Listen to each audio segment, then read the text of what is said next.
Olá, boa noite. Boa noite, gente, tudo bem? Olá, Gustavo, Lu, Vanessa, Andréia, todo mundo fazendo tchau aí. Mônica, Marcos, Kelly, legal a presença de vocês, viu? Apesar de 3 meses a gente fazendo isso, toda vez que chega o dia eu falo, ah, meu Deus, quarta-feira, já estou com a mão gelada. Vai ser ansiedade, mas vai ser muito bom. Tenho certeza que essa ansiedade é sempre positiva. A Rosália abriu agora aí a câmera, né, Rosália? Boa noite. Mas a Rosália, não sei se ela sabe, mas a gente está fazendo isso há 3 meses, viu, Rosália? Começou no dia mais ou menos 30 de março, era diário, depois a gente passou para as quartas-feiras a partir de maio. Então, nós batizamos em Rede Fraternidade Espírita e cada dia traz um tema, então a cada semana agora está sendo um tema. E temas palpitantes, temas que nos preocupam, outros que não nos preocupam, mas deveríamos nos preocupar, e sempre no sentido de que a gente possa aprender alguma coisa a mais e trazer um ambiente dentro do virtual, mas com bastante calor humano, com as pessoas se vendo, né? Acho que o Zoom é importante para isso. A gente comentou a semana passada que as pessoas se vendo, parece que se conectam na energia, né? Então, só de você ver o nome da pessoa, tem uma sensação. Agora, vendo o rostinho, tem outra, realmente. E hoje a gente agradece bastante a presença da Rosália Romão. É uma amiga e uma irmã do tempo que a gente se conhece. Fomos aí apresentados ao nome dela pelo nosso colega Gutenberg Pascoal, numa live que ela realizou lá para Mesquita. Depois andei olhando o nome dela em outros lugares, me apaixonei pela fala dela, pela voz dela, pelo canto dela, né, Rosália? Depois você vai ter que contar um pouquinho para a gente da sua vida artística também, né? E com certeza passa aí pela espiritualidade. A semana passada a gente falou de espiritismo e a arte. Eu achei também uma palestra sua, que você falou sobre isso e narra bastante coisa a respeito das inspirações que recebemos, tudo aquilo que a gente produz dentro das artes, das mais diversas modalidades diferentes de arte, passa por fortes intuições, e que o plano espiritual está presente sempre, em maior ou menor grau, mas sempre as criações são permeadas de luzes, né? Muitas vezes. E é o que a gente deseja, né? A gente pretende que sempre que a gente cria alguma coisa, que seja num ambiente iluminado. Então, essa finalidade de hoje, para a gente debater, conversar um pouquinho, ouvir o que a Rosária tem para dizer para a gente a respeito do espiritismo e o preconceito de maneira geral, é um tema muito interessante, que ele abrange o preconceito como um todo, né? A gente não está aqui para falar simplesmente de um tipo de preconceito, mas o que que diz a espiritualidade a respeito disso? O que que o espiritismo nos traz de informação? O que que a doutrina kardecista ou outras espiritualistas nos dizem a respeito do preconceito? Como lidar com ele? E em que condições a gente sabe se está sendo preconceituoso ou não? Porque o preconceito tem os mais diversos tipos, né? Então, o próprio nome já diz, é um conceito, um conceito anterior a que nós possamos conhecer a situação e analisá-la, né? Então, existe o preconceito de raça, o preconceito social, o sexista e uma série de outros, a gente sabe. E esses dias eu vi na televisão, achei muito interessante, que eu nunca tinha pensado, que existe o preconceito amarelo, né? Eu achei interessante, eu nunca tinha pensado, nunca tinha passado pela minha cabeça do preconceito asiático, pois ele tenha vindo à tona bastante agora por causa do corona e de ter eclodido na China. Então, eu vi depoimentos de pessoas de origem asiática que foram agredidas na rua, que levaram uma cusparada no rosto. Imagina que coisa horrível pensar que um olho puxado te remete à culpa de existir o coronavírus e matar alguns milhões de pessoas, né? Então, é uma coisa absurda, da mesma maneira que a cor da pele, mas eu fiquei pensando que realmente eu não tinha me dado conta de que existem conceitos que a gente nem conhece, né? Que as pessoas sofrem no seu dia a dia. Então, eu acredito que quem sofre, que seja estimulado a falar e que a gente possa mudar essa realidade, porque tanto o Gustavo vai dar uma parte para a gente, depois vai fazer umas provocações aí para a Rosália, quanto a Rosália vai contar para a gente também, dentro da doutrina espírita, o que a gente pode saber a respeito disso. Eu achei uma coisa bastante interessante, eu vou compartilhar a tela aqui para vocês, um livro chamado de Sinal Verde, não sei se o Gustavo conhece, que ele gosta sempre de uns livros diferentes, né, Gustavo? Que é de André Luiz por Chico. E olha o que eu encontrei com relação a alguns dizeres. Então, ele diz o seguinte, ó, a questão 201 enfocando a orientação sexual. Então, em nova existência, pode o espírito que animou o corpo de um homem animar o de uma mulher e vice-versa? De certo, são os mesmos espíritos que animam os homens e as mulheres. Na 202, o tema é bem explicado. Quando errante, quem prefere o espírito encarnar no corpo de um homem ou de uma mulher? Isso pouco lhe importa. O que o guia na escolha são as provas que haja de passar. E aí Kardec acrescenta: os espíritos encarnam como homens ou como mulheres, que não têm sexo, visto que lhes cumpre progredir em tudo. Cada sexo, como cada posição social, lhes proporciona provações e deveres especiais. E com isso, ensejo de ganharem experiência. Aquele que só como homem encarnasse, só saberia o que sabem os homens. Então está bem interessante essa fala das questões, né? E a gente, então, sem mais delongas, vai ouvir o que a Rosária tem para falar para a gente. A gente desejando uma boa noite a todos e agradecendo muito a presença iluminada dela. Vocês vão ver que ela tem uma fala cativante. Eu gosto muito de ouvir a Rosária nas suas transmissões, viu, Rosária? Abre o seu microfone, então. Ele tá, pode abrir. Boa noite, Rosária. Boa noite, Walter. Boa noite, Gustavo. Boa noite, pessoal. As 28 pessoas que estão conosco. Uma alegria muito grande. Agradecer o convite do Walter, né, e a oportunidade da gente tensionar um pouquinho a nossa vida. É importante a gente começar a pensar o que a gente tem feito, para onde estão indo as nossas ideias, e se a gente está vivendo com coerência, né? Esse momento de isolamento social, ele trouxe para nós um grande paradoxo. Nós nunca estivemos tão conectados, né, online, mas ao mesmo tempo a gente nunca se percebeu tão desconectado, né? Tão tentando fazer essa reconexão conosco, é que a gente tem feito algumas provocações, né, ao movimento espírita. Eu gosto sempre de falar que é o movimento espírita, não ao espiritismo, porque os espíritos eles são muito lúcidos. Como o Walter muito bem colocou, quando a gente fala dessas tensões em que a humanidade vive, né, raça, classe, gênero, os espíritos eles são muito lúcidos ao falar da equidade, eles são muito lúcidos ao falar do livre-arbítrio, eles são muito lúcidos ao falar que nós precisamos passar por provas e expiações, afinal de contas nós estamos no mundo de provas e expiações, né? Então é bem legal a gente começar assim a nossa troca pensando na palavra preconceito, né? A palavra preconceito, como o Walter bem lembrou, ele é um conceito prévio. O que seria isso? Você faz algo, mas você não sabe de onde vem. Por exemplo, a gente dá bom dia, boa tarde, boa noite, obrigado. Na verdade, a gente entra no transporte público, a gente cumprimenta o motorista, a gente está num espaço público, num banco, uma pessoa mais velha desabafa conosco, nós educadamente ouvimos essa pessoa falar. A surpresa que vem, isso é preconceito.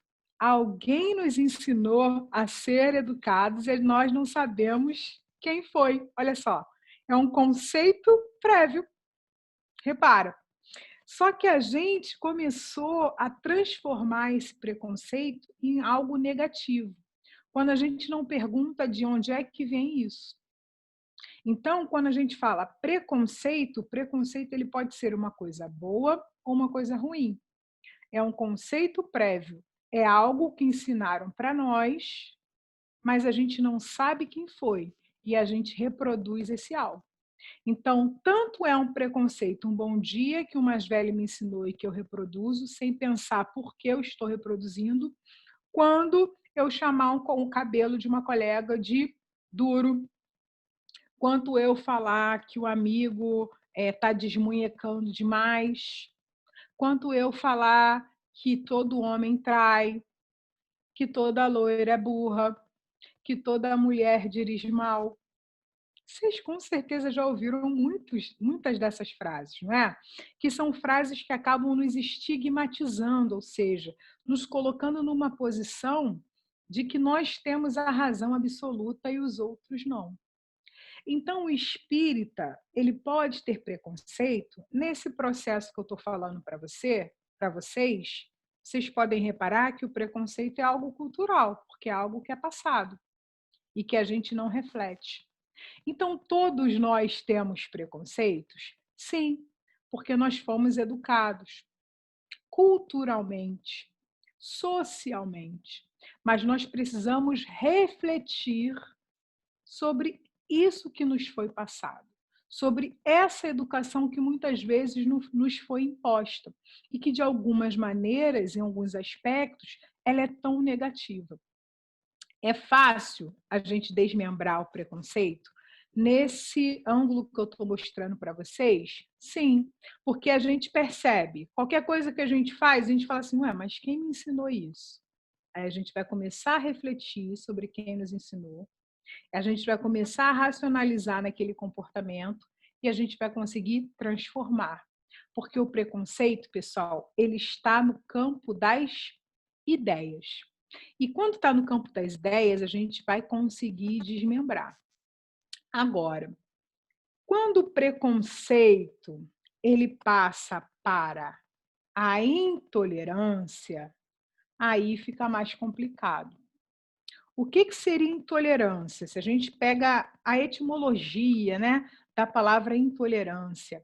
Intolerância vem do latim tol. E troll significa suportar. Intolerância significa que você não suporta a presença do outro. Olha que interessante. Tolerar algo ou alguém já é difícil, já é complexo, já é complicado. Se eu digo eu tolero você, eu estou dizendo para a pessoa eu suporto você. Não é que eu esteja contente com a sua presença, com você habitar o mundo. Eu suporto você. Olha que difícil. E é por isso que alguns religiosos, como por exemplo Leonardo Boff, ele trabalha com o conceito de tolerância ativa. É diferente da tolerância passiva. Ah, não, eu suporto você, mas não vou fazer nada por você. Por exemplo, a gente passa diversas vezes pela rua e tem as pessoas que estão vendendo coisas no sinal, né? E aí, por exemplo, nesse momento de isolamento social, a pessoa está vindo na nossa direção, a gente fica, cara, claro que eu não vou abrir a porta do carro, né? O que essa pessoa está fazendo na rua? A gente começa a pré-julgar, ó. Olha os preconceitos vindo aí. O que essa pessoa está fazendo na rua? Essa pessoa tinha que estar em casa, né? Tinha que estar procurando um emprego em outro lugar. Eu estou partindo muito do eu, do eu, do eu. Meu ego está inflando, né? Meu ego está inflando. Porque o problema, pessoal, não é a gente ter ego, né? O ego é quem a gente é, nossa individualidade. Isso o Espiritismo nos ensina. Todos os estudos de Joana de Ângeles nos ensinam, a série psicológica dela. O ego é quem a gente é. Agora, quando a gente cultua muito o ego, aí a gente fica egoísta. E aí os espíritos nos informam novamente, que é a chaga da humanidade. A gente se ter o eu centro o tempo inteiro e não problematizar as relações que estão à nossa volta. Então, meu primeiro olhar para esse cara que vem vender algo para mim é, poxa, eu. E aí, quando eu reflito, eu penso, poxa, ele está vendendo porque ele precisa. Mas o que eu vou fazer? Eu não quero tocar na bala que ele está vendendo. Então, abaixo o vidro do meu carro e entrego um dinheiro para ele. Eu estabeleci uma conexão mais respeitosa. Eu suportei a presença dele, tentando fazer por ele algo. entendeu? Eu olhei para ele e estou agindo, estou me movendo para a transformação daquela pessoa, daquele dia daquela pessoa. Ou eu emito um bom pensamento, eu estou saindo do meu eu e estou me entendendo como nós. Essa é a tolerância ativa. E por que a gente ainda não consegue fazer isso? Quando a gente pensa na sociedade em que a gente vive, né? O nosso planeta tem um pouco mais de 7 bilhões de habitantes. Em 70 países do nosso planeta, homossexualidade é crime. Ou seja, um homem amar um homem, uma mulher amar uma mulher, é crime em 70 países do nosso planeta. Desses 70 países do nosso planeta, 6 punem esse crime com pena de morte. E aí muitas pessoas falam assim: ah, mas todo mundo é livre para amar. E aí a gente pensa: todo mundo é livre quem? E a gente começa a pensar nas noções que os espíritos trazem para nós, de equidade espiritual, de busca pela felicidade, que nós precisamos, né, como muito bem lembrado pelo Walter nas questões trazidas à luz da doutrina espírita no texto Sinal Verde, nós precisamos nos entender que estamos homens e mulheres, que estamos corpos que vão se atrair afetivamente para outros corpos, mas que quem ama, porque o amor está bem explicitado na lei do amor, né? A gente é instinto, depois sensação, sentimento, e o mais alto dos sentimentos é o amor. Quem sente é o espírito. Então, se a gente entende sob a lógica da doutrina espírita, de que quem ama é o espírito, nós vamos naturalmente sair das nossas caixinhas culturais e começar a observar as nossas caixinhas espirituais. Eu tenho uma grande amiga que ela diz que nós precisamos reparar o que é foco e o que é distração. Nós estamos muito distraídos ainda, sabe? Nos acontecimentos, e a gente ainda não focou naquilo que é essencial, que é a vivência do espírito. É a gente preservar a integralidade do espírito e das suas vivências múltiplas, as suas múltiplas vidas, né? Múltiplas existências dentro de uma vida só espiritual. Então, meus amigos, 70% dos países do mundo hoje criminalizam a sexualidade humana. 6 países punem com morte. No Brasil, a cada 23 horas, um homossexual desencarna pelas vias da violência. No Brasil. No Brasil, que tem uma Constituição, 1988, que protege qualquer ato discriminatório é crime, né? Contra homossexuais, intolerância religiosa, crimes de ordem racial, né? Um país que se propõe democrático, que se propõe livre nas suas relações, nesse país, 23 horas um homossexual é assassinado. Esse país é o país que mais mata transexuais. O país que mais mata transexuais no planeta. Nós somos campeões de assassinato de transexuais. A cada 2 horas, uma mulher é assassinada no Brasil pelas mãos dos seus companheiros. Então, reparem, nós estamos também na cabeça nos índices de feminicídio. E a cada 23 minutos, um jovem negro morre pelas mãos do Estado brasileiro.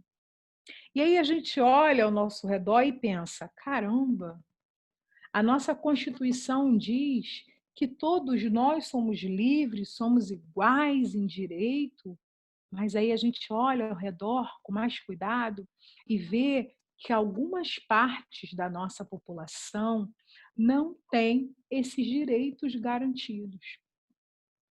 A gente olha para a população negra, a gente olha para as mulheres, a gente olha para os homossexuais e vê que seu direito à humanidade não foi devolvido por nós.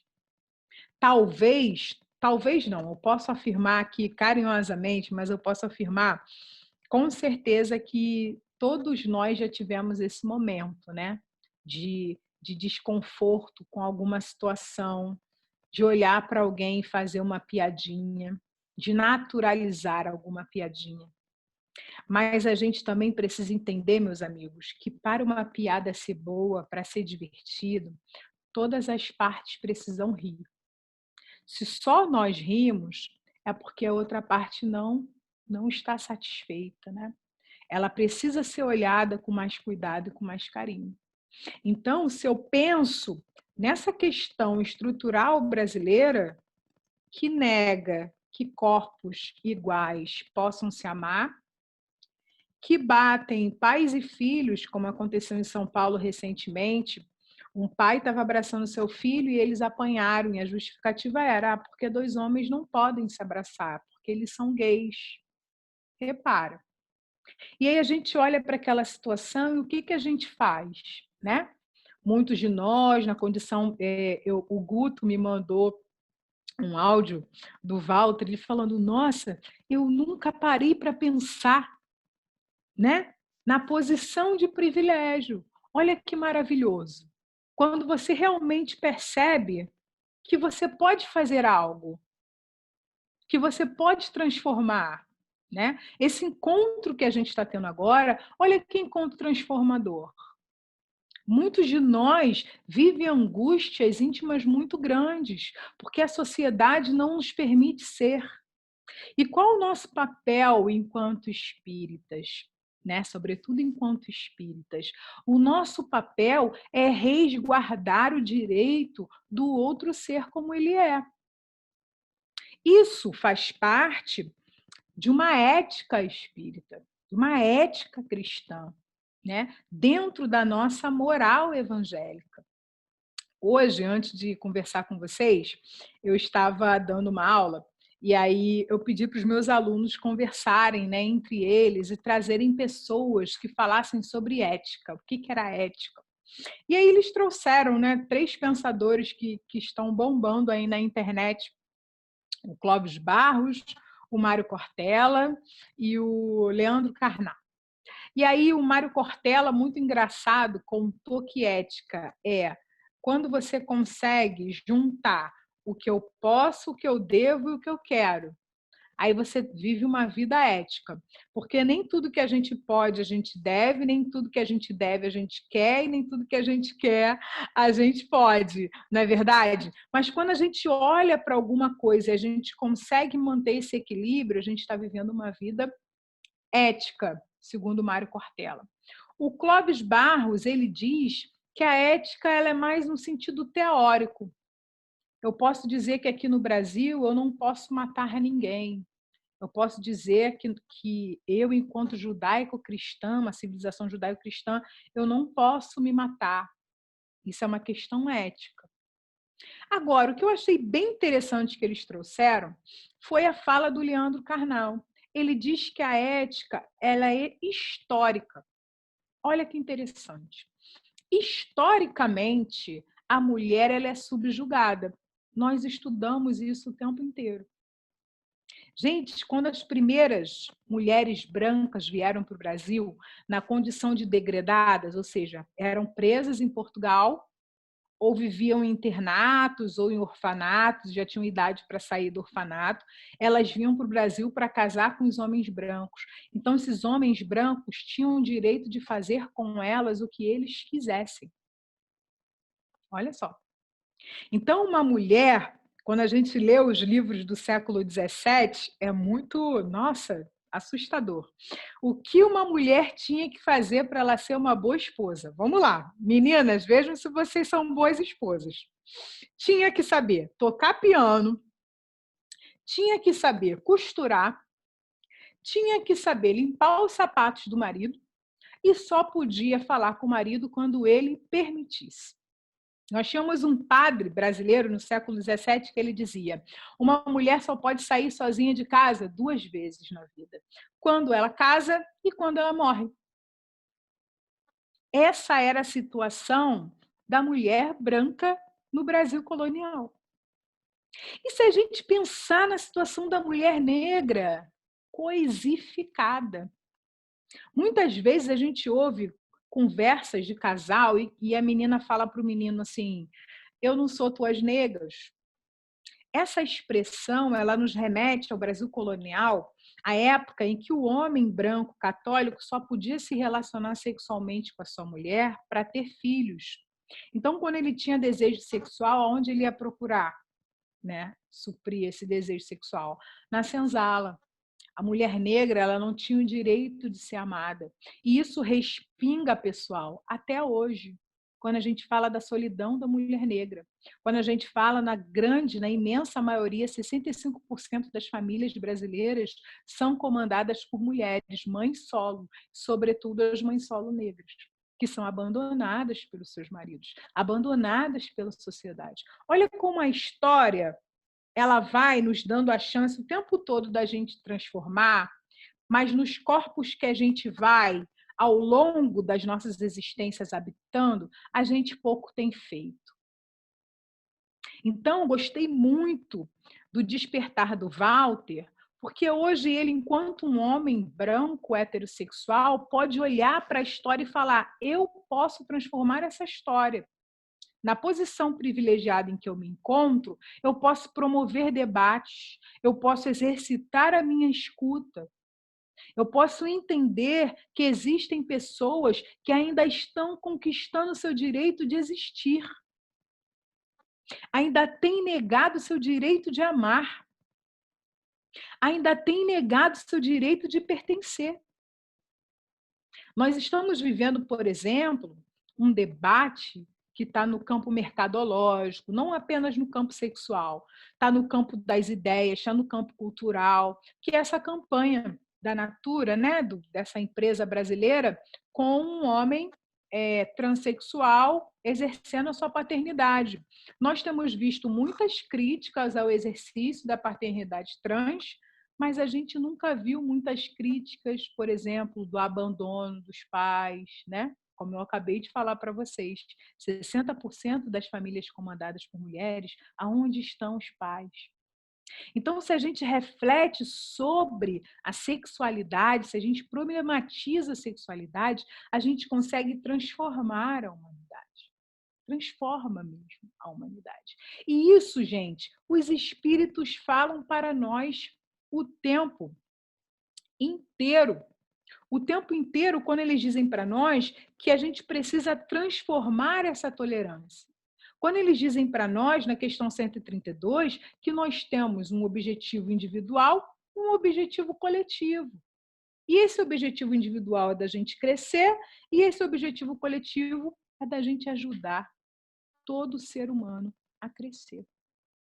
Se eu penso, eu sempre gosto de falar isso, por exemplo, quando eu estou conversando também com a juventude espírita, e aí alguém fala assim para mim: ah, mas Rosália, eu quero falar, né? Alguns pais falam: eu quero falar para o meu filho que essa pessoa ele não vai se relacionar. Eu gostaria de ter esse poder. E aí eu sempre pergunto: mas você deu esse poder a alguém? As pessoas escolheram quem você vai amar? Por que a gente vai escolher, né? Se quem está homossexual, quem está transexual, pudesse escolher, por isso que a gente não fala opção sexual, né? A gente fala orientação sexual. Se o homossexual, se o bissexual, se o transexual pudessem escolher, escolheriam não ser, porque seria menos sofrido. Como eu falei para vocês, alvo da violência o tempo inteiro. Não é verdade? Mas qual é, por exemplo, eu posso afirmar para vocês que quem está homossexual, quem está negro, quem está mulher no nosso país, chegou nesse momento bem tenso para transformar as relações. Nós temos visto relações cada vez mais transformadas e transformadas pelo coração. Então, Quem está homossexual vai lutar pela ressignificação das suas maneiras de amar. Quem está heterossexual vai lutar para garantir que quem está homossexual seja como é. Quem está branco vai lutar para a transformação desse racismo estrutural que nega aos negros o direito de existir, o direito de pertencer. Quem está negro vai ressignificar a sua história, vai procurar trajetórias felizes em África, vai procurar personalidades, né, exemplares em África, vai procurar uma cultura exemplar em África. Quem está homem vai combater o maior mal da humanidade, como vocês podem reparar, o mal secular, que é o machismo, que é a ideia de que o homem ele é superior às mulheres. Então, o homem ele vai colaborar para que a mulher conquiste os seus direitos. E a mulher vai se nutrir de energia para transformar a sua realidade. Reparem, pessoal, as lutas elas têm que ser fundidas. Elas têm que ser conjuntas. A gente tem que trabalhar conjuntamente.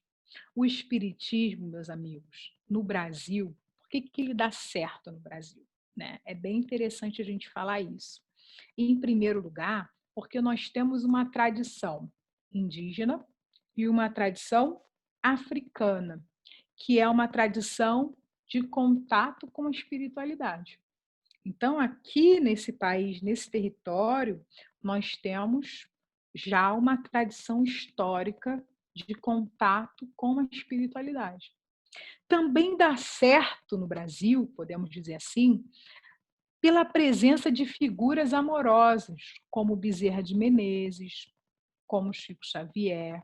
E aí eu estudei Bezerra de Menezes na faculdade, né? E hoje eu me lembrei desse livro aqui, que é um livro lançado no Movimento Espírita, que é Bezerra de Menezes, o abolicionista no Império. Olha, ele já enquanto político lutava pela equidade entre negros e brancos. E nesse livro de orientações aqui de Bezerra de Menezes, orientações inéditas, o Bezerra de Menezes fala assim: muitos foram chamados e poucos dos que foram escolhidos serviram a Jesus. É que a tarefa de servir a Jesus é grande demais para abraçá-la sem amor. Nós, que estamos espíritas, que estamos atentos, por exemplo, à questão 629, que diz que a moral é uma regra de bem proceder. Nós que estamos atentos à questão 630, que diz que o bem, que fazer o bem é lei de Deus e que tudo que não é bom é contrário à lei de Deus. Nós que estamos espíritas, que lemos lá na questão 621 que Jesus é nosso guia e modelo, na questão 625 que diz que as leis de Deus estão escritas na nossa consciência, nós precisamos entender o nosso poder de transformar realidades. Nós precisamos entender, meus amigos, precisamos olhar com mais cuidado, com mais carinho, para quem está numa situação de vulnerabilidade. Nós precisamos entender que o direito de amar, o direito de ser amado é de todos. Nós precisamos entender que o racismo é uma chaga, uma chaga. O racismo ele está intimamente ligado ao orgulho e ao egoísmo. Extremamente ligado. Porque quando eu acho que um corpo é uma coisa, quando eu tiro a humanidade desse corpo, eu entendo que eu posso fazer com esse corpo o que eu quiser. Nós estamos chegando a 100 mil mortes por Covid no Brasil. Dessas 100 mil mortes, 85% é das populações pobres. Por que nós não ficamos chocados com isso? Por que alguns corpos desaparecem da sociedade e a gente não se indigna mais. Onde está escondida a nossa capacidade de nos indignarmos com as atrocidades que estão acontecendo? São reflexões que a gente precisa fazer, né? São reflexões muito sérias que a gente precisa cada vez mais lançar mão. E é por isso que nesse momento, assim, nesse primeiro momento, né, que a gente vai abrir para as falas, para o Gustavo, para o Walter e para vocês também, eu gostaria assim que a gente realmente refletisse sobre esse nosso papel de transformadores do preconceito, quando a gente começa a pensar de onde é que vem essa ideia. De onde é que vem essa ideia? Conversa com a ideia para poder transformar a ideia. Quando eu entendo que a tolerância é o suportar o outro, nossa, como eu vivo uma vida até hoje, 2020, 5 de agosto de 2020, suportando as pessoas. O que está acontecendo, né? E quando eu passo a tolerar as pessoas e olhar para as pessoas e devolver a humanidade para as pessoas, eu passo a me reconhecer também como um filho de Deus. E é por isso que eu proponho para vocês que a gente retire a humanidade da caixa dos 7 bilhões que a gente acha que todo mundo tem que ser. E que a gente devolva para cada uma dessas pessoas a sua humanidade. E aí eu gostaria de deixar, inicialmente, 3 propostas para todos nós, né? A primeira proposta é da gente realmente ser quem a gente é. Da gente procurar ser cada vez mais cientistas de nós mesmos. Da gente procurar perceber cada vez mais aonde estão os nossos limites e aonde estão as nossas possibilidades. Vamos ser mais quem nós somos, né? A segunda dica que eu daria é para a gente começar a amar de verdade as pessoas que a gente diz que ama. E quando a gente ama de verdade, minha mãe sempre diz isso para mim. Primeiro, a gente ama por quê? Ah, eu amo porque ele tem um nariz lindo, eu amo porque ele tem uma orelha linda, eu amo porque. Passa um tempo e a gente passa a amar apesar de, né? Eu amo apesar dele ser teimoso, né? Apesar dela ser medrosa, eu a amo, eu amo. E a gente vai chegar ao momento que a gente vai amar. E amor realmente não tem explicação. O amor, ele envolve a gente. O amor, ele acalenta a gente. O amor, ele unifica as nossas possibilidades. Então, como terceira e última proposta, né, dessa fala inicial, eu gostaria que nós pensássemos em como fazer a nossa parte. O Walter despertou para a parte dele, olhar o seu lugar de privilégio e promover pontes, porque a gente estava muito assim, muradinho, né? Então, alguns seres despertos pelo nosso planeta já começaram a promover pontes. Vamos pensar nisso. Quem nós somos, amar quem nós amamos e fazer a nossa parte.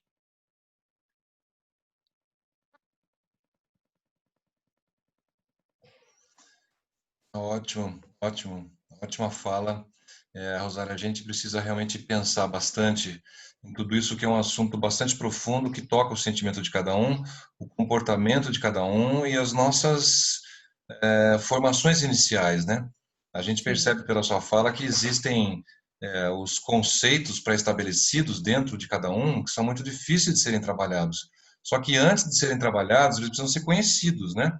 A gente precisa realmente despertar para que esses conceitos existem, como a gente, sob que ótica a gente enxerga as coisas, né? Como você falou de mulheres e de uma série de atitudes. Então, no início, eu ia colocar para vocês do sinal verde. Eu vou fazer o seguinte, eu vou colocar aqui, porque na realidade eu acabei colocando questões. Olha que interessante que o André Luiz fala para...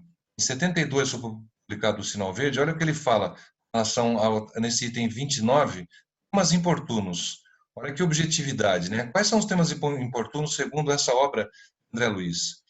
As doenças, os crimes, as intrigas, a crítica, o sarcasmo, as contendas domésticas, desajustes alheios, conflitos sexuais, notas deprimentes com referência aos irmãos estrangeiros.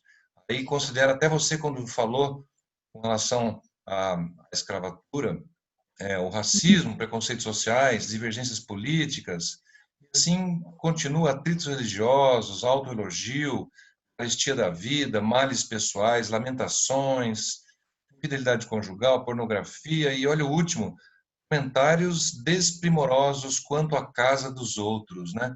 Então a gente vê como isso é importante, como é abrangente esses temas importunos, a gente pode encaixar bastante nesse item de preconceito, né? Eu queria fazer dois questionamentos para você. Vou colocar um videozinho aqui, vou mostrar uma fala da TV Mundo Maior e vou também fazer um pedido para que você fale alguma coisa para a gente do preconceito na casa espírita, antes do Gustavo entrar. Aí depois que você falar isso para a gente, alguma coisa a respeito da sua experiência, a gente passa para o Gustavo, que deve estar em Espinhos lá, né, Gustavo? Vamos ver aqui, ó, se a gente consegue... Vocês estão vendo a imagem, né? Está vendo, Rosário? Sim. A importância da gente se valorizar, é o valor próprio que você dá à sua vida, né, aos seus familiares. Agora, você já percebeu, você indo em algum lugar, ou alguém da sua família, mas você percebe ali que quando você entra, as pessoas ficam olhando, eu já percebi isso. Já percebi.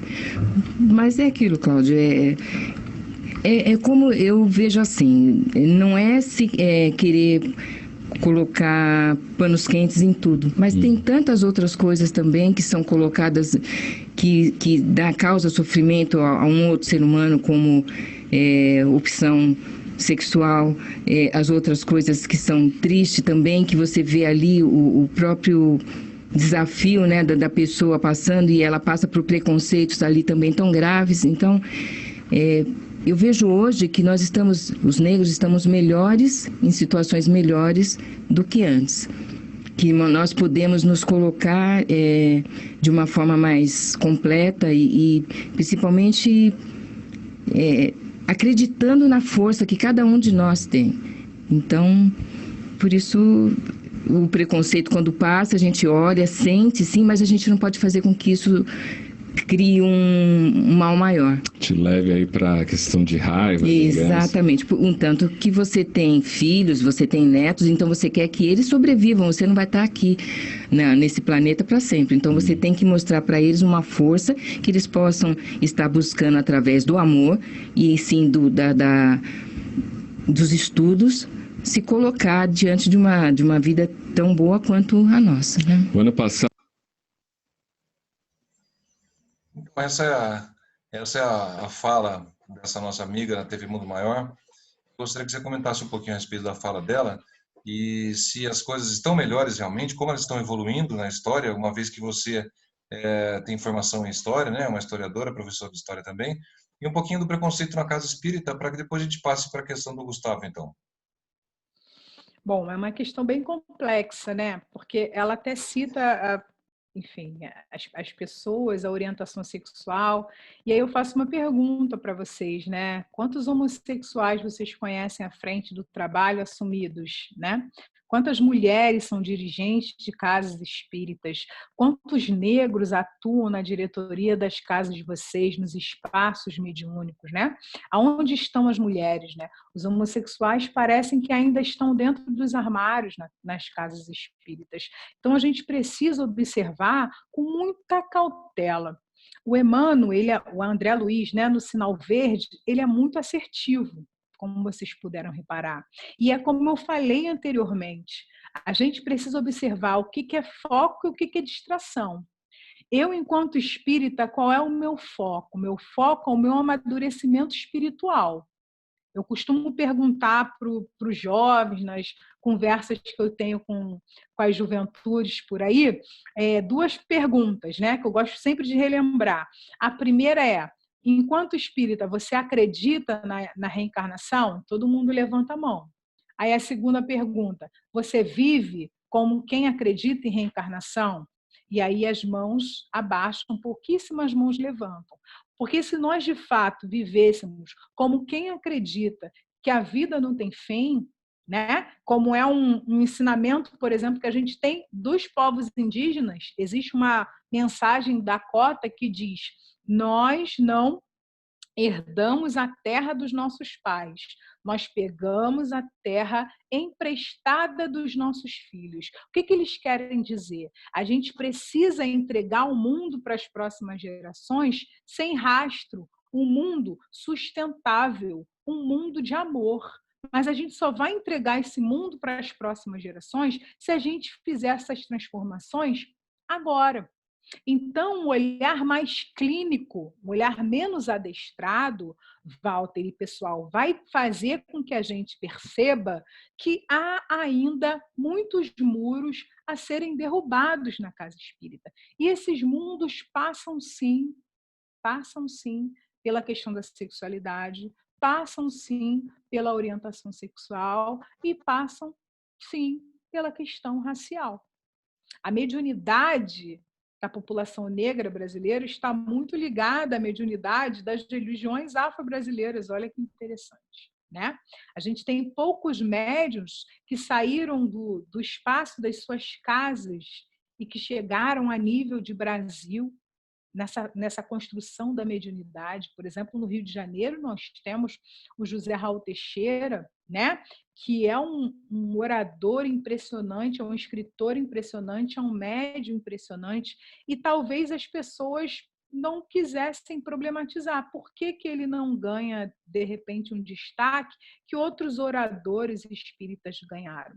Então, se eu me entendo enquanto negra numa sociedade que é racista e que eu ainda não despertei para levar tudo que eu aprendo no espiritismo para fora, eu ainda estou trazendo todos os ranços de fora para dentro do movimento espírita. Vocês entendem, meus amigos? E se eu trago todos os ranços de fora para dentro do movimento espírita, eu ainda continuo a trazer o machismo, eu ainda continuo a trazer o racismo, eu ainda continuo a trazer o sexismo, eu ainda continuo a trazer a homofobia. Então, é mais para a gente problematizar. E quando eu digo problematizar, não é assim, chutar a porta, né? Ou fazer uma revolução, ou desmoronar tudo, né? Porque esse não é o sentido do empoderamento. O empoderamento ele é muito interessante, porque ele pensa que você tem poder e que você precisa botar esse poder para fora. Não é você dar o poder para alguém. Nós temos na nossa sociedade uma série de conquistas. Hoje, nós temos famílias homossexuais que podem adotar, nós temos famílias homossexuais que podem casar na união civil, né? Nós temos casamento interracial, que as pessoas já não ficam mais olhando e pensando, nossa, o que ele viu nela, o que ela viu nele. Nós já temos modelos de beleza na população negra, que quando eu era criança não tinha na TV. Toda criança da minha idade queria ser Paquita. Imagina eu sendo Paquita. Como, né? Nem as meninas brancas de cabelo preto tinham chance, eram só as loiras, né?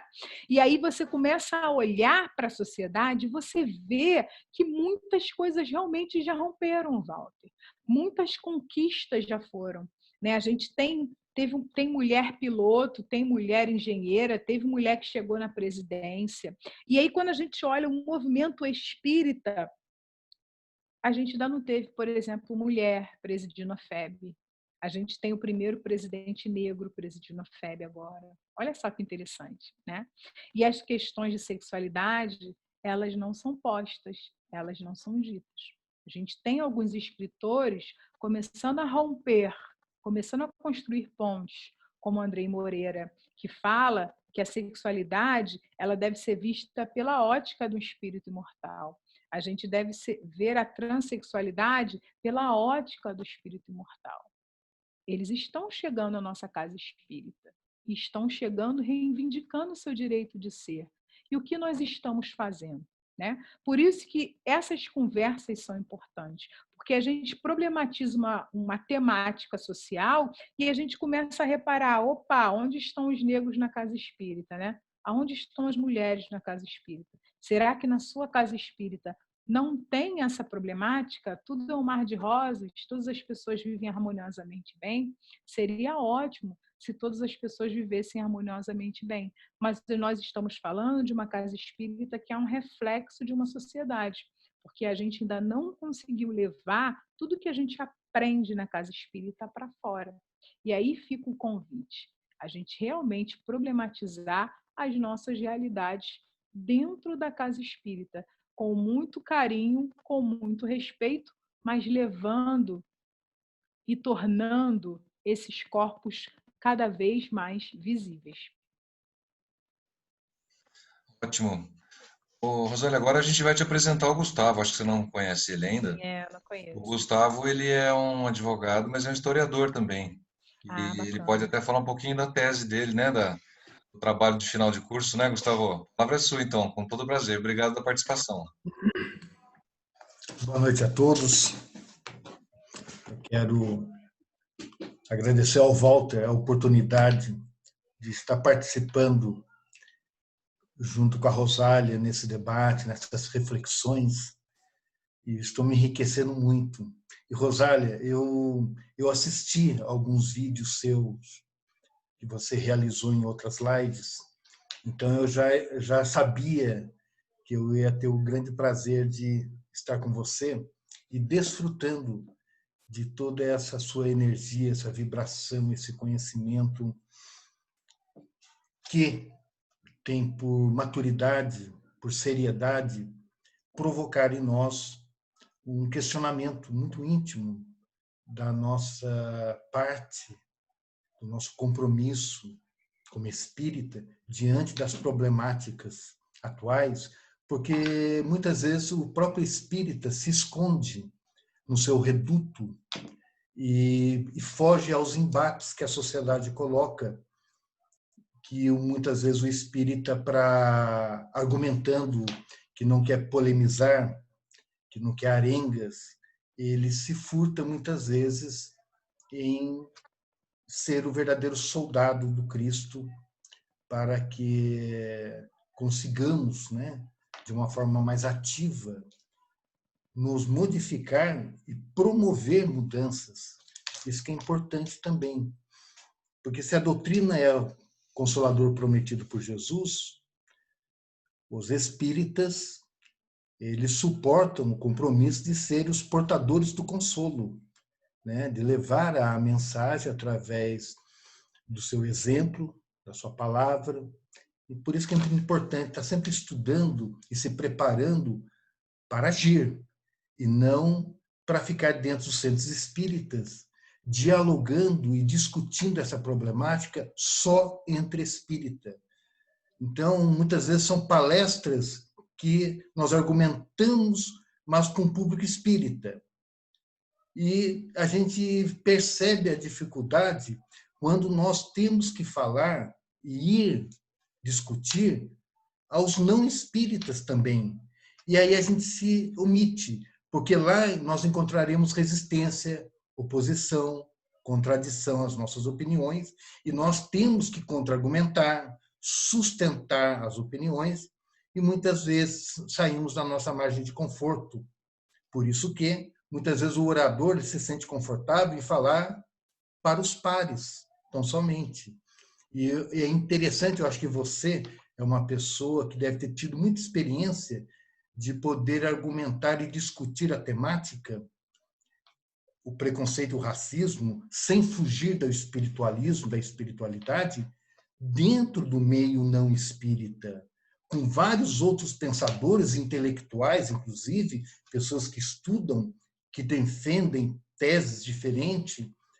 Aí sim nós percebemos que nós estaremos quebrando grilhões para provocar discussões salutares e transformadoras. Eu confesso, Rosália, que eu não sou tão idoso, eu ainda estou numa faixa de idade igual o Walter, mas faço parte de uma geração de 1970, que é muito interessante essa geração.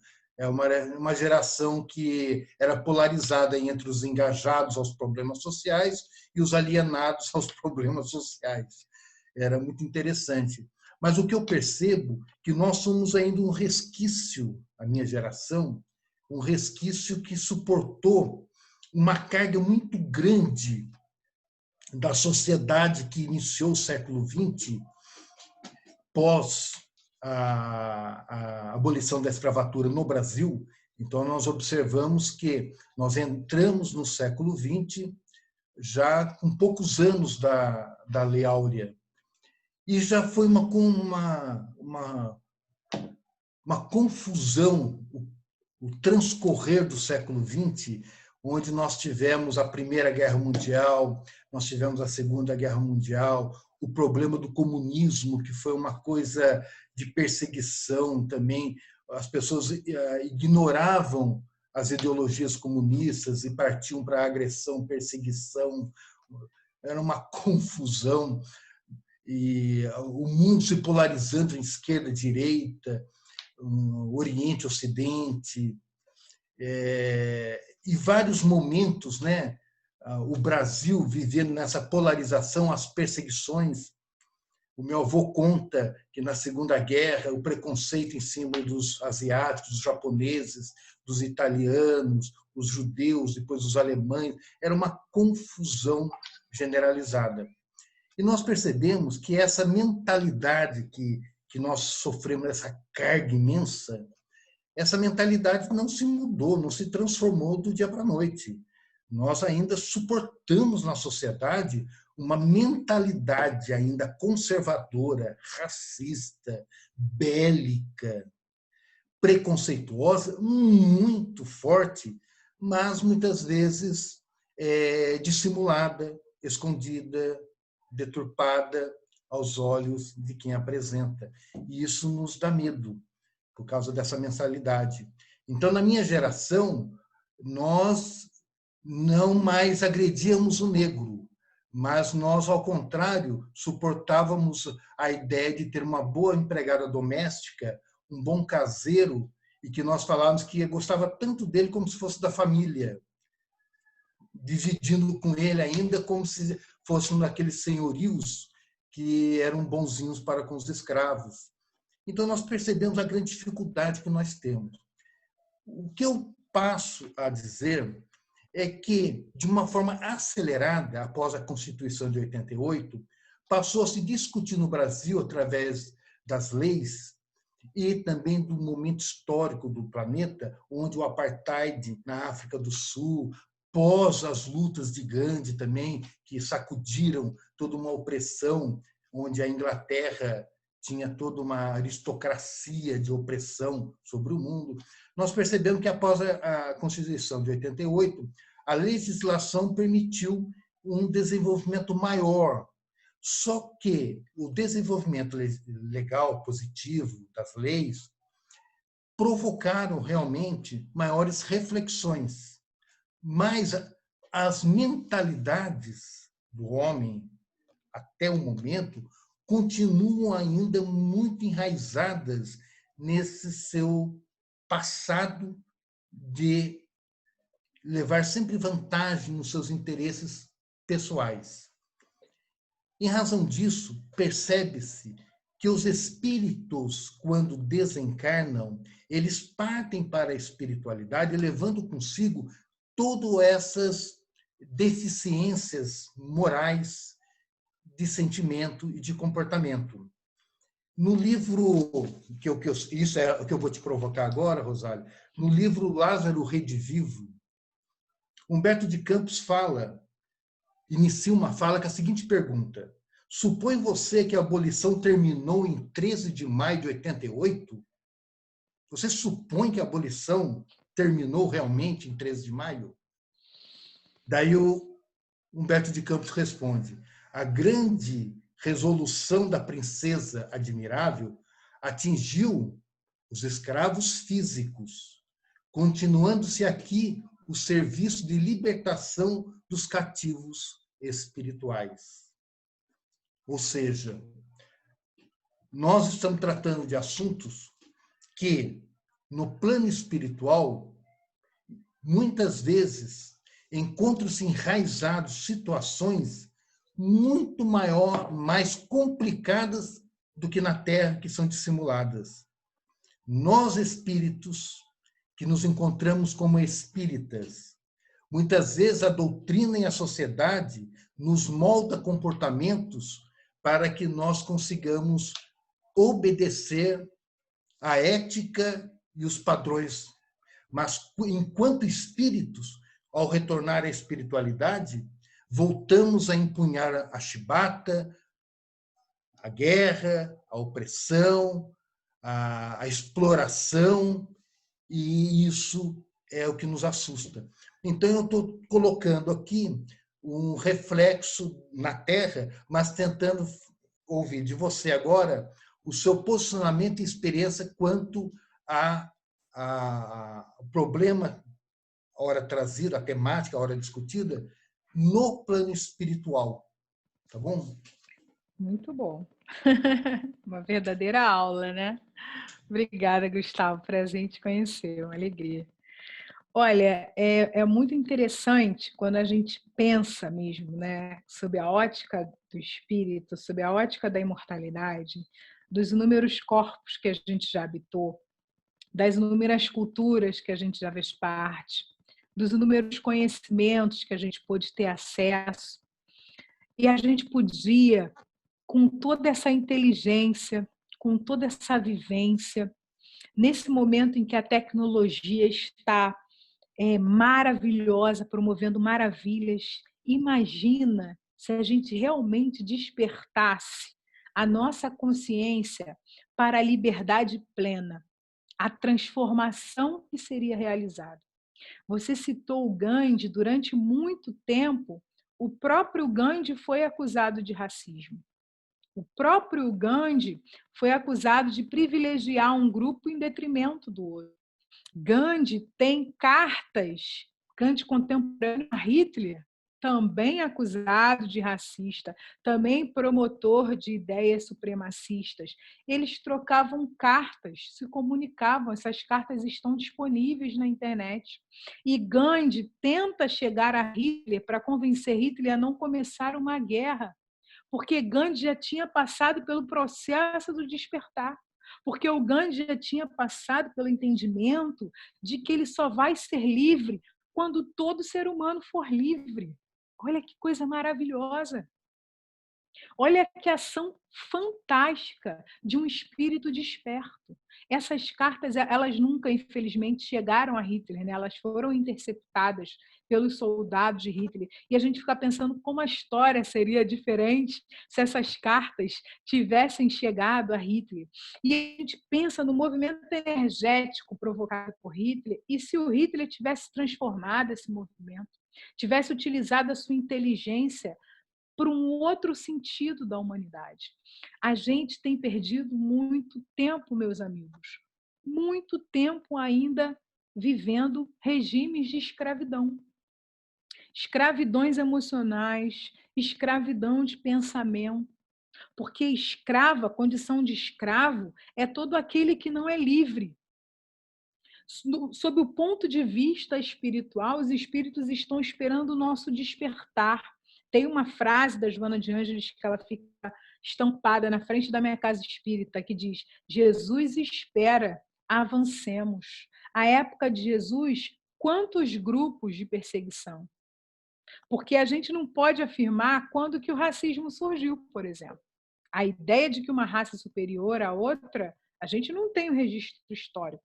A gente tem quando essa ideia de uma raça ser superior à outra coisificou o outro. Aí a gente tem, a partir do século XVI, europeus com os africanos. Mas a ideia de que você se sente superior a alguém pode ter surgido certamente quando a gente começou a pensar.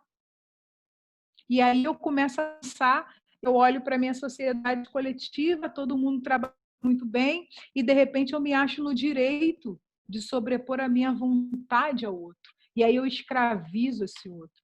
Então, qual é a nossa responsabilidade, né, com a pergunta muito, bacana do Gustavo, no ponto de vista espiritual? Eu acho que a espiritualidade ela tem trabalhado incessantemente para que a gente desperte, nos dando a oportunidade de estar, ora em corpos femininos, ora em corpos masculinos, ora enquanto brancos, ora enquanto negros, para que a gente, de fato, desperte em todas as posições que nós ocuparmos na sociedade.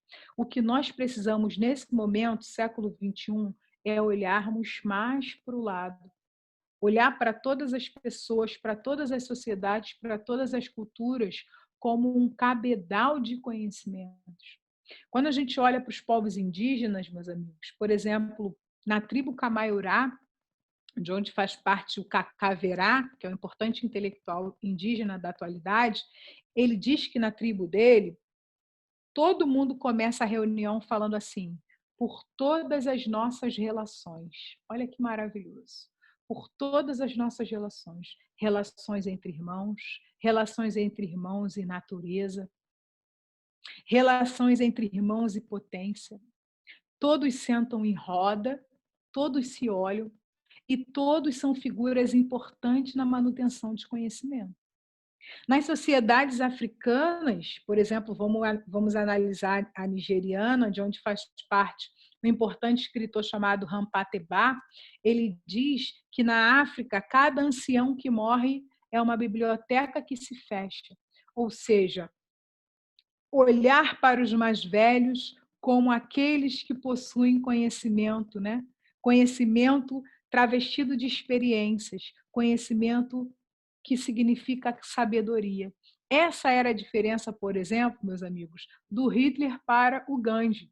O Hitler era genial, inteligentíssimo, mas ele não era sábio, porque ele não colocava as ideias, os conhecimentos em prática em prol da coletividade, em prol da humanidade. Se nós aprendermos com os indígenas, com mais respeito, com mais cuidado, com mais carinho, se olharmos para os povos africanos com mais respeito, com mais cuidado, com mais carinho, como nós olhamos para o conhecimento científico, né, que é um conhecimento da sociedade, da cultura europeia, e nós fazermos esse movimento de fricção de corpos, contato entre culturas, qual é a conclusão que nós vamos chegar enquanto corpos? Não há uma verdade absoluta. Vamos respeitar todas as sociedades e olhar todas as verdades possíveis para que a gente consiga transformar a humanidade. E sobre a ótica do espírito, eu acho maravilhoso. Deus é maravilhoso, Gustavo. Deus é maravilhoso, porque ele nos coloca em contato com aquele que tem um conhecimento menor, com aquele que está mais próximo do simples ignorante, e também nos coloca em contato com aquele que está mais próximo da perfeição, para que a gente aprenda o tempo inteiro, para que a gente se eduque e eduque as pessoas, para que a gente ensine e aprenda. Escravidão é mal em qualquer tempo. Os espíritos são bem diretos quando Kardec pergunta para eles. E Kardec depois pergunta assim: mas e os que humanizam ainda os seus escravos? E os espíritos respondem com ironia. É uma das únicas passagens do Livro dos Espíritos que eles são irônicos. Eles falam: eles são cavalos? Eles são animais? Eles são seres humanos e devem ser respeitados como tal. Esse é o nosso desafio, pessoal. O nosso desafio é a gente devolver a humanidade para a humanidade. Tem muitos amigos nossos que enchem a boca e falam: somos todos humanos. Somos todos humanos mesmo? Somos todos humanos mesmo? Estamos sendo respeitados como todos humanos mesmo? Quando a gente fala de direitos humanos, que são direitos para todos, a gente chega à conclusão de que existem grupos que não têm a sua humanidade respeitada. E são exatamente os grupos que o Walter nos convidou à fala: mulheres, negros, homossexuais e pobres. Se a gente olhar para as sociedades indígenas no Brasil hoje, eram milhares, hoje nós temos 200. Algumas estão sendo exterminadas quase em sua totalidade pela Covid. A gente não fala uma língua indígena, pessoal. Não falamos uma língua indígena. Olha que interessante. Não temos intimidade com habitantes da terra aqui, da nossa terra. Nós não temos intimidade com essas culturas, porque foi nos imposto que só uma cultura prevaleceria. E é isso que o movimento espírita brasileiro faz o convite, né? Estudarmos Kardec, estudarmos as obras básicas, estudarmos o que a gente chama de complementares, Revista Espírita, estudarmos André Luiz Emmanuel com Chico Xavier, Joana de Ângeles com Divaldo, e a gente vai entender um processo que a gente tem um pouco de desconforto, mas que a gente precisa entender. Como o Espiritismo ele se abrasileira, porque ele entra em contato com outras culturas, entra em contato com outros povos. É a nossa oportunidade de nos libertarmos, como o Gustavo está trazendo para nós. Nascer no Brasil é uma oportunidade maravilhosa da gente se libertar desses grilhões, né? Tem um historiador inglês, só para encerrar essa fala, o Eric Hobsbawm, que ele diz, ele tem um livro chamado Era dos Extremos, e aí ele compara o mundo, ele fala que há um breve século XX, que aconteceu tanta coisa no século XX, que ele diz, foi muito rápido, é porque ele não viveu o século XXI, né? Ele desencarnou, porque aí ele iria ver como as coisas estão rápidas agora, né? Mas o que ele fala? Quando ele olha, né, o mundo capitalista, o mundo socialista, ele diz, olha, são extremos, mas eles tentam ser tão extremos que eles se aproximam.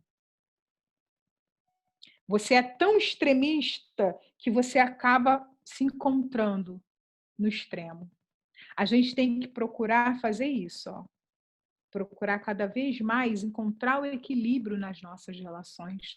Não murar, não desumanizar aquele que pensa diferente de nós. Não desumanizar aquele que ama diferente de nós.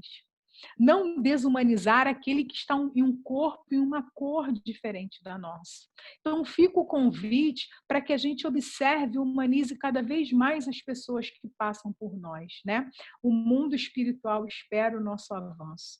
Jesus espera o nosso avanço. E a gente precisa fazer a nossa parte. Então, acredito mesmo, eu tenho a certeza de que a espiritualidade ela tem trabalhado para que a gente se encontre, para que a gente se liberte das inúmeras escravidões que estão sendo impostas para nós.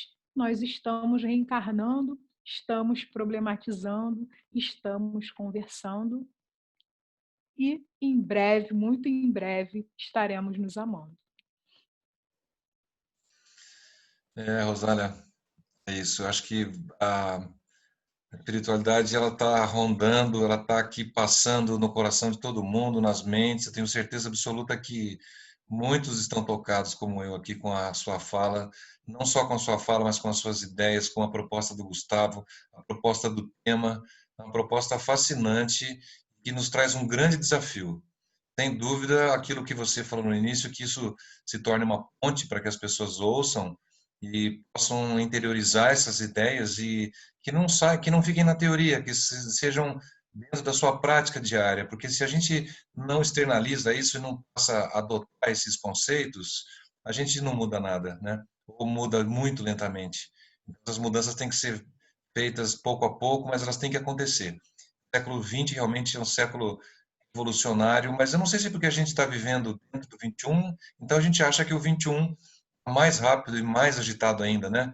Mas a gente for pensar, eu sempre gosto de falar comentei com o Gustavo outro dia, do século XIX. O século XIX foi fascinante também o que aconteceu, o desenvolvimento de tudo no século XIX, dentro do que você também gosta da relativização das coisas, né? Que você gosta das temporalidades, eu já ouvi você falando, o século XIX foi fascinante também, dentro do que a gente conhece. E vamos passar para o Gustavo, então, se ele se sente respondido dentro do desafio, né, Gustavo? E a gente vai depois passar, depois do comentário do Gustavo, a gente volta para a Rosália mais um complemento e a gente vai ter uma prece final com a Joyce, uma prece linda que a Joyce está preparando para a gente. Gustavo, a palavra é sua, então. Eu acho que o sentimento é de gratidão a Rosália, viu? Porque não só a sua fala, Rosália, mas a sua vibração ao falar, ela nos toca muito.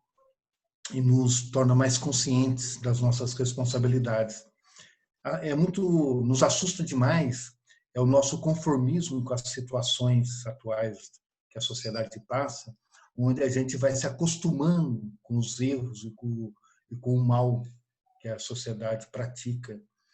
É como se nós não mais nos indignássemos, assim como você havia dito, e isso é assustador, né? Quando a gente vai achando normal certas agressões, violências, e colocamos na conta de naturalidade, né? De coisas normais da atual sociedade. E é interessante que quando os mesmos fatos que não nos indignam mais, que não nos assustam, quando acontece com pessoas, autoridades, pessoas famosas, pessoas ricas, daí cria um clamor na imprensa, nas discussões.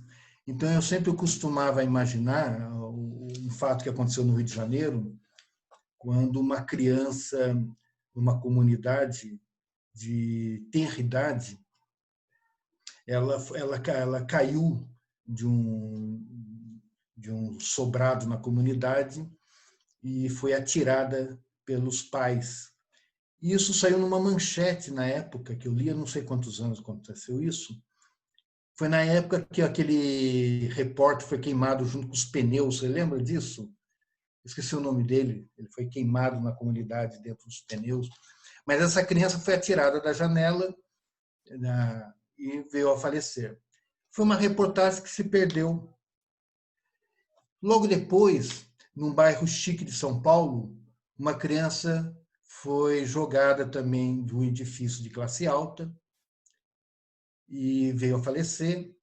Essa criança provocou discussões sobre mudança da legislação penal, provocou discussão da pena de morte, ficou semanas discutindo.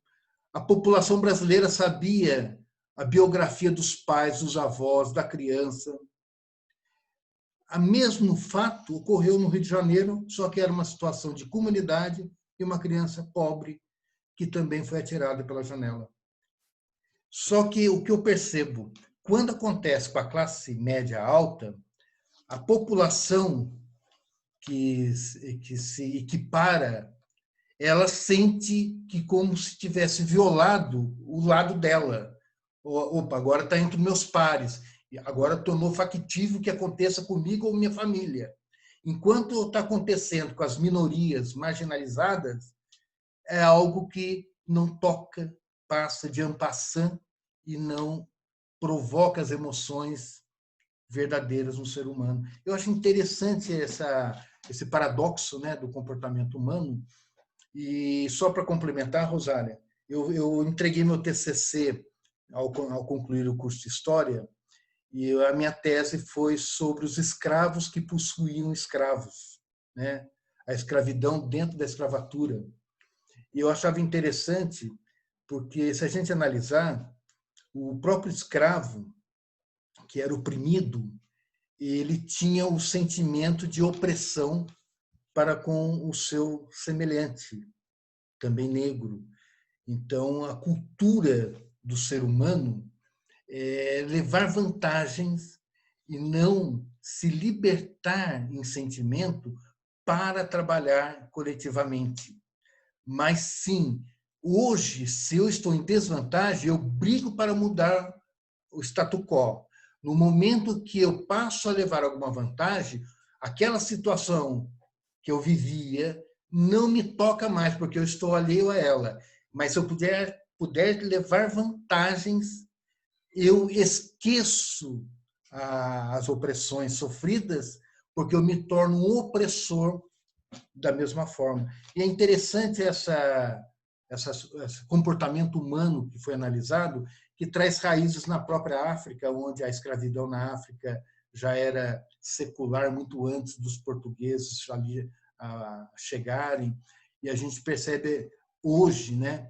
A gente percebe um grande potencial de violência racista e preconceituosa dentro dos próprios descendentes africanos aqui no Brasil, onde, assim como tinham capitães do mato e capatazes negros prejudicando negros, nós percebemos que o espírito muitas vezes reencarna em situações de contraste, ora branco, ora negro, ora rico, ora pobre, mas na sua essência ele traz aquele sentimento independente da situação em que ele se encontra, e isso muitas vezes aflora, onde encontraremos brancos que trazem na alma toda uma condolência pela situação racista e preconceituosa, assim como negros que trazem na sua alma toda uma potencialidade de opressão e de violência à própria raça negra, né? Então, Rosália, um beijo e gratidão eterna pela tua fala. Espero poder continuar te seguindo e acompanhando as tuas reflexões daqui para frente, tá bom?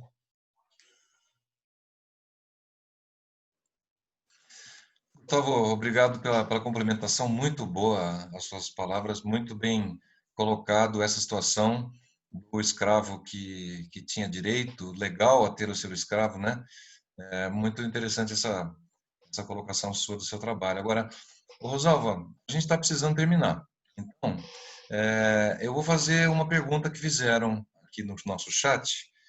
Você tem alguns minutos para responder, depois a gente vai passar para o final para que a gente tenha um encerramento dessa transmissão, que foi muito boa, muito educativa, muito tocante, muito amorosa e de muito valor para a nossa evolução, para a nossa sabedoria, acrescentou muito a nossa sabedoria e está nos tirando algumas rolhas assim que nos destampam algumas sensações que estão escondidas e talvez muito bem tampadas lá dentro, que a gente precisa realmente fazer com que isso funcione como um extrator desses problemas, né?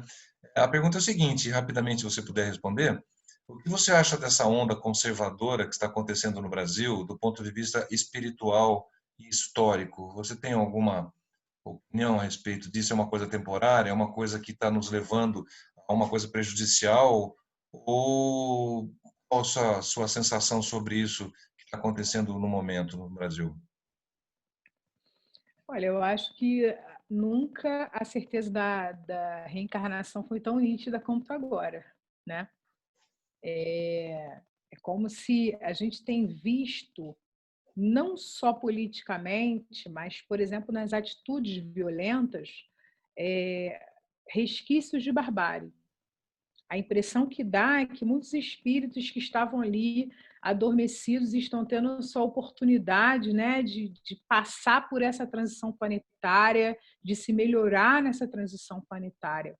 Mas eu também gosto de pensar no nosso papel nessa transição planetária. Se a gente está observando essa situação de brutalidade, o que a gente pode fazer para melhorar essa situação de brutalidade? Porque há uma onda fortemente conservadora no Brasil e há uma onda fortemente reacionária. E essas ondas, elas não se dialogam.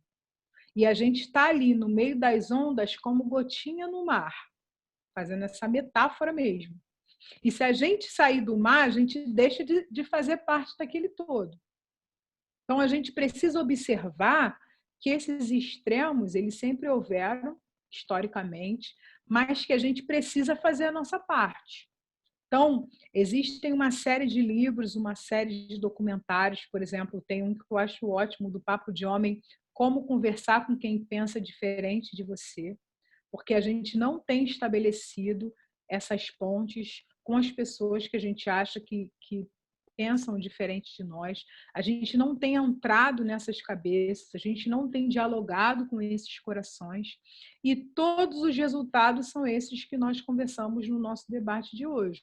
É uma situação de discriminação, uma situação perversa e uma situação que desemboca em mortes de muitos dos nossos habitantes. Quando a gente pensa, por exemplo, sob a perspectiva do espírito, como o Gustavo colocou, eu posso até pensar, não, eu tenho uma característica de um colonizador dentro de mim, mas eu faço parte de uma cultura que ainda me escraviza. E o que eu posso fazer para me mudar agora? O que eu posso fazer para transformar minha vida agora? Então, por que a gente não aproveita essa onda conservadora para a gente se rever, né? Para encerrar mesmo, agradecendo, eu vou a muitas tribos indígenas, passo temporadas em tribos, converso com muitos povos indígenas. E um dos povos que eu visitei no final do ano passado me ensinou a palavra Chai. E a palavra Chai significa você é o meu espelho. Sempre que a gente olhar para alguém, eles olham para todos nós e falam um abraço Chai, né?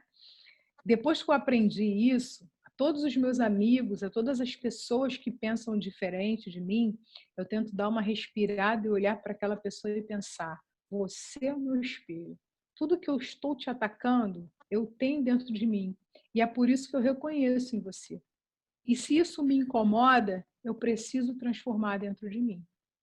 É esse o alerta que as ondas que a gente não tolera têm nos feito. Tem nos mostrado a quantidade de espelhos que nós temos encontrado por aí. E se nós não queremos nos parecer com esses corpos, nós precisamos nos transformar agora. Tá bom? Que a gente se encontre muitas vezes, que a gente se sinta cada vez mais espelhos uns dos outros e que a gente busque cada vez mais viver em um mundo de paz, né? Viver em um mundo de fraternidade, porque essa é a ética do Espiritismo, essa é a ética de Jesus, que a gente se ame e que a gente se respeite como irmãos. Um grande beijo para todos. Que ótimo, obrigado, Rosália. Obrigado, a gente fica muito feliz com a sua presença. A gente sabe que é difícil atualmente articular essas falas, essas lives. Hoje existe uma saturação de lives, vamos dizer assim, né? Então a gente está com uma dificuldade de articulação, mas foi muito boa a sua presença e a gente agradece. A espiritualidade toda nos acompanhou com certeza, deu para sentir que foi uma energia muito forte entre todos. E a gente deixa então um recado, um agradecimento, e a semana que vem, quem quiser participar, a gente vai ter uma monja budista que vai nos falar alguma coisa a respeito do budismo e alguns colegas que vão participar, fazendo um paralelo entre o budismo e o espiritismo. Então vamos na quarta-feira que vem, às 8 horas da noite. Agora a gente vai passar a palavra para a Joyce e depois a Joyce a gente encerra, então, fazendo com uma oração final, tá ok? Novamente, obrigado. Joyce, então, a gente agradece para você e a missão é sua de equalizar a nossa reunião. Boa noite a todos, amigos, queridos. É um prazer a oportunidade de fazer a prece de uma noite tão maravilhosa como esta. Rosália, muito prazer te ouvir essa noite, aprender, refletir com você, suas palavras ecoando aqui na nossa casa, nos nossos corações, nos trazendo pensamentos tão sábios, tão atuais, tão significativos para a gente. E o tio Gustavo, eu sou suspeita de falar, fã de carteirinha, de ouvir, mas este tema, deixando o personalismo de lado, todos nós temos essa identidade que precisamos entender deste assunto. Todos nós temos uma entidade como cristãos, como criaturas de Deus. Todos nós temos a centelha divina e a capacidade de sermos melhores a cada dia. Então, que a gente possa fazer de um aprendizado dessa noite tantas reflexões para nos capacitarmos um pouquinho melhor. Hoje, neste grupo, nós temos também a identidade de amigos espíritas. Então, que isso possa reverberar no nosso coração como uma grande missão. E com a fala final da Rosália, então, a gente vai buscando Jesus nos nossos pensamentos, porque todas as reflexões, todos os ensinamentos que reverberam nos nossos corações de espíritos encarnados e tantos desencarnados que escutam, que somam com a gente neste movimento. Nós sabemos que todo aprendizado significativo com Jesus é diferente, que a gente se sente mais capaz, mais fortalecidos para nos olharmos como espelho em humanidade, que o respeito, a empatia e, acima de tudo, o amor seja a nossa busca, seja a nossa bússola na nossa caminhada, na nossa jornada terrena. E assim, agradecemos a toda a espiritualidade amiga que se fez presente envolvendo todos os pensamentos, todos os lares conectados nessa noite, agradecidos especialmente ao Mestre Jesus. Pedimos que toda essa vibração possa chegar aos corações de tantos irmãos na espiritualidade que sofrem as dores citadas nas reflexões dessa noite. Que eles possam sentir todo o amor que nós possamos enviar aos seus corações de irmãos em Cristo nessa jornada. Graças a Deus, graças a Jesus, que assim seja.